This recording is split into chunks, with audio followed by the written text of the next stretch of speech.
أعوذ بالله من الشيطان الرجيم. بسم الله الرحمن الرحيم. ألف لام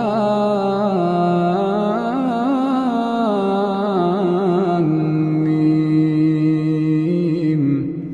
تنزيل الكتاب لا ريب فيه من رب العالمين.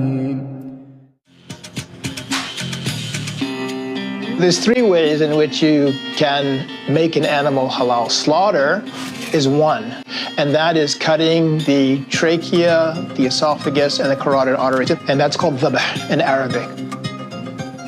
The second category is a category in which the animal is pierced with some sort of lanced, if you will, in the neck area, and as blood begins to drain, the animal is weakened. And then